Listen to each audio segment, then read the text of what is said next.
ఎట్లా పడితే అట్లా చేసి ఏది పడితే అది మాట్లాడి ఉన్నదంతా ఊడ్చుకపోయి దోసుకుపోయి ఈరోజు మమ్మల్ని ఏదో దోషులుగా నిలబెడుతున్నామని భ్రమలలో ఉన్నారు.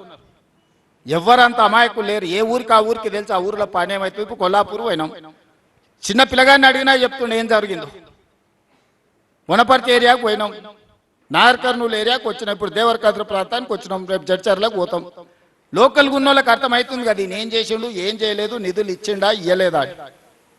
అందుకే ఈరోజు పాలమూరు జిల్లాలో పెండింగ్ ఉన్న ప్రతి ప్రాజెక్టుని యుద్ధ ప్రాతిపదికన పూర్తి చేయడానికి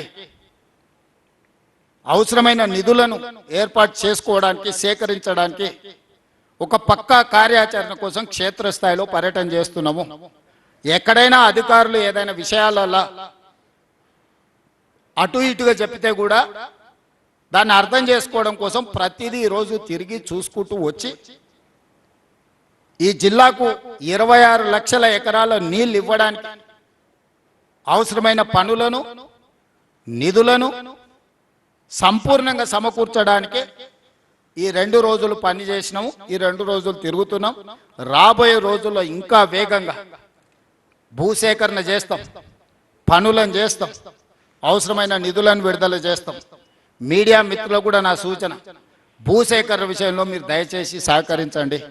భూసేకరణ జరగకుండా ఈ పనులు పూర్తి కావు.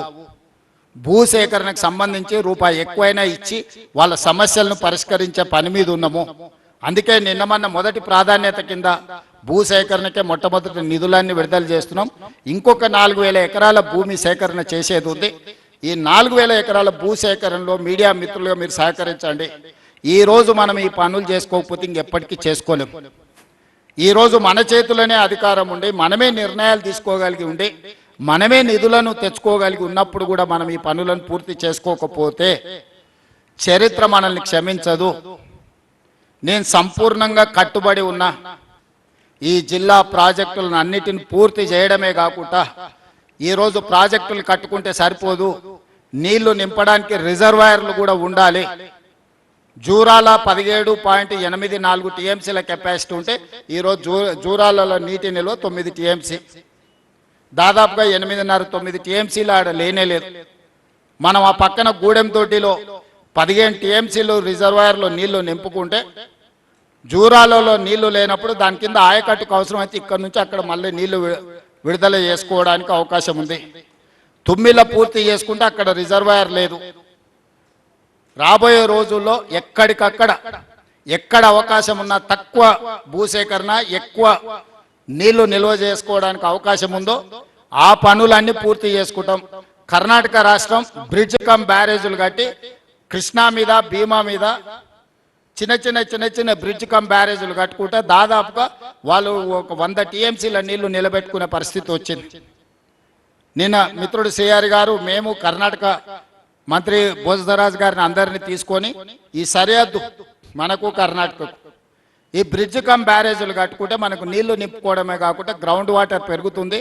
అత్యవసర సమయాలలో తాగునీరు కోసం మనం కర్ణాటకకి వెళ్ళి అడుక్కోవాల్సి వస్తుంది ఒకసారి నీటి కొరత ఏర్పడ్డప్పుడు. అందుకే ఈ బ్రిడ్జ్ కమ్ బ్యారేజీలు కట్టుకుంటే ప్రయోజనం ఉంటుందని దాని మీద కూడా ఈరోజు స్టడీ చేస్తున్నాం. తొందరలోనే సాంకేతిక నిపుణులతో చర్చించి కర్ణాటకలో అక్కడ కాంగ్రెస్ ప్రభుత్వం ఉంది, అక్కడ ముఖ్యమంత్రి గారితో ఉన్న సన్నిహిత సంబంధాలను కూడా వాడుకొని ఖర్చులలో కూడా కొంత వాళ్ళు మనం ఖర్చులు కొంచెం కలిసి పంచుకునేటట్టు, ఖర్చులు సగం పెట్టుకుంటే నీళ్లు కనీసం 60%-70% మనం వాడుకునేటట్టు మనకున్న ఇబ్బందులు వివరించి చేయాలని ఒక కార్యాచరణ కూడా తీసుకున్నాం. అదేవిధంగా రిజర్వాయర్లు ఇప్పుడు ఆగిపోయిన పనులను పునరుద్ధరించి ఆ రోజు అడగోలుగా అంచనాలు వేసుకొని ఎట్లా పడితే అట్లా వేసి ఇప్పుడు నిజంగా కాంట్రాక్టర్లకు ఇవ్వాల్సి వచ్చినప్పటికీ మొత్తం పనుల స్వరూపమే మారిపోయింది.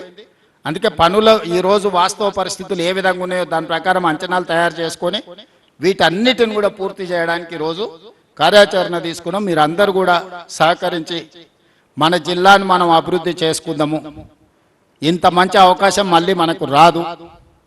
అందుకే ఈ వేదిక మీద నుంచి మీ అందరికీ మనలో చిన్న విభేదాలు ఉండొచ్చు, మనస్పర్ధలు ఉండొచ్చు,